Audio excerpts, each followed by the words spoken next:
नमस्कार दोस्तों। हम 90 के दशक में जन्मे लोग जब अपने वक्त के जून के महीने को याद करते हैं तो हमारे पास इतनी यादें जमा हो जाती हैं कि मन करता है ये सारी सुख सुविधाएं छोड़ कर फिर से उसी बेपरवाह बचपन में लौट जाएं। ऐसी की ठंडक के बीच वो हवा बहुत याद आती है जो धूप में खेलने के बाद पसीने से तर हुए शरीर को छूकर आत्मा तक को ठंडक पहुंचा जाया करती थी। गर्मियों की शुरुआत कभी भी इतनी शांत नहीं हुआ करती थी हमारे लिए। स्कूल से मिलने वाली छुट्टियों का शोर होता था, जल्दी जल्दी होमवर्क पूरा कर लेने की चिंता होती थी। माँ की डांट के बावजूद दोस्तों के साथ सारा दिन धूप में चिलचिलाती गर्म जून की खूबसूरती का आपको फिर से एहसास हो सके, इसके लिए हम आपके लिए लाए हैं बचपन की वो चुनिंदा यादें जो 90 के दशक में पैदा हुए लगभग हर बच्चे के बचपन का खास हिस्सा रही है। हमें गर्मी में पसीना, घमौरियां, रात की उमस जैसी बहुत सी समस्याओं का सामना करना पड़ी देता था, लेकिन इसके बावजूद भी हमें यह मौसम सबसे ज्यादा पसंद था। इसका एक सबसे बड़ा कारण था स्कूलों में पड़ी रहने वाली सबसे लंबी छुट्टियां। हम पूरा साल इन गर्मी की छुट्टियों का इंतजार करते थे। इन दिनों न कोई पढ़ाई का दबाव होता, ना ही हमें स्कूल न जाने के बहाने खोजने पड़ी देते। यह एक ऐसा समय होता था जब हम महीने भर अपने मन मुताबिक रह सकते थे।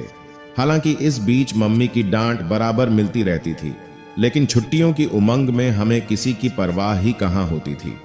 छुट्टियों के कुछ एक दिन पहले से ही बच्चों पर इन लंबी छुट्टियों की खुमारी चढ़ जाती थी। टीचर्स भी इन दिनों हॉलिडेज होमवर्क देने में व्यस्त रहते थे और अन्य किसी तरह का दबाव बच्चों पर नहीं डालते थे। इस दौरान अपने दोस्तों से छुट्टियों का सारा प्लान डिस्कस करना, होमवर्क के लिए एक दूसरे को अपने घर आमंत्रित करना और छुट्टियों से एक दिन पहले ब्लैक बोर्ड पर हैप्पी हॉलिडेज लिखने का अपना अलग ही मजा हुआ करता था। गर्मी की छुट्टियों की एक खास बात यह भी थी कि इन दिनों सुबह जल्दी उठकर स्कूल पहुंचने की चिंता नहीं होती थी, ना ये डर होता था कि स्कूल बस मिस हो जाएगी। इसके साथ ही छुट्टियों में हम पर यह दबाव भी नहीं होता था कि अगले दिन का होमवर्क कंप्लीट करना है। यही कारण था कि इन दिनों हम सुबह जी भर के सो पाते थे। वैसे तो छुट्टियों में स्कूल की तरफ से होमवर्क इसलिए मिलता था कि बच्चे इस दौरान केवल खेल कूद में ही समय ना बिताएं, बल्कि हर रोज थोड़ा समय पढ़ाई में लगाएं। लेकिन बच्चे हमेशा चालाकी कर जाते थे। कुछ बच्चे अपना होमवर्क छुट्टियों की शुरुआत में ही पूरा कर लेते थे, जिससे कि उनकी छुट्टियां आराम से कट सकें। वहीं कुछ बच्चे छुट्टियों के उत्साह में होमवर्क को किनारे कर देते थे और जब छुट्टियां के अंतिम दिन चल रहे होते तो उन बच्चों से मदद मांगते थे जिन्होंने अपना होमवर्क बहुत पहले खत्म कर लिया होता।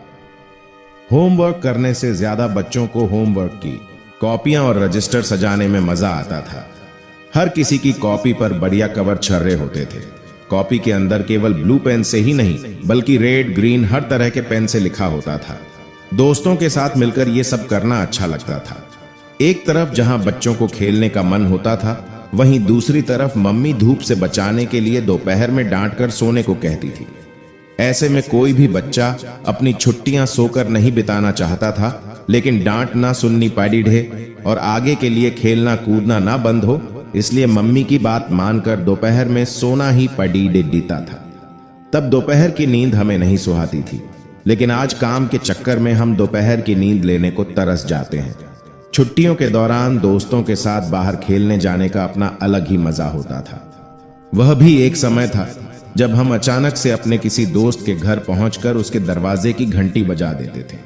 टेक्नोलॉजी से कोसों दूर हम लोग इकट्ठे होकर बैडमिंटन, चोर सिपाही, क्रिकेट और ना जाने कौन कौन से खेल खेलते थे। छुट्टियों की सबसे खास खुशी होती थी अपनी नानी घर जाना, नानी के हाथों का मनपसंद खाना और नाना जी की ढेर सारी अनोखी बातें क्या ही कहने थे उस एहसास के। इसके अलावा होता था अपने मामा के बच्चों से मिलना, उनके साथ समय बिताना, खेलना और खूब एलडी देना। हमें देखकर वहां सब खुश भी तो कितना होते थे। उनके लिए तो ये छुट्टियां और खास हो जाया करती थीं जिनका नानी घर दूर होता था। वे लोग इस दौरान रेल यात्रा का भी भरपूर मजा लेते थे। उन दिनों रेल यात्राएं भी अपने आप में रोमांचक हुआ करती थीं। ऐसा सुख सबको तो नहीं मिलता था, लेकिन क्लास में कुछ बच्चे ऐसे जरूर होते थे जो गर्मी की छुट्टियों में हर बार अपने माता पिता के साथ किसी लंबी यात्रा पर घूमने जाते थे। अधिकांश बच्चों के माता पिता प्लान तो हर साल बनाते थे, लेकिन अंत में काम का बहाना बनाकर यात्रा को टाल देते थे। आज के समय में तो हम इतने व्यस्त हो गए हैं कि परिवार के साथ कहीं यात्रा करने का सुख भी नहीं ले पाते। जिस तरह से हम अपने रिश्तेदारों के यहाँ घूमने जाते थे, वैसे ही हमारे आस पड़ोस में भी कई बच्चे छुट्टियां मनाने आते थे। ऐसे में हमारी दोस्ती किसी ऐसे बच्चे से जरूर हो जाती थी जो किसी दूसरे राज्य से आया होता था। हम उससे नई नई बातें सुनते और उसे अपने स्कूल और अन्य दोस्तों के बारे में बताते। इस तरह से हमारे दोस्तों की लिस्ट में एक अजनबी दोस्त का नाम भी जुड़ जाता था। वीडियो अच्छी लगी हो तो सब्सक्राइब कर लीजिए और वीडियो को लाइक। वीडियो देखने के लिए आपका धन्यवाद।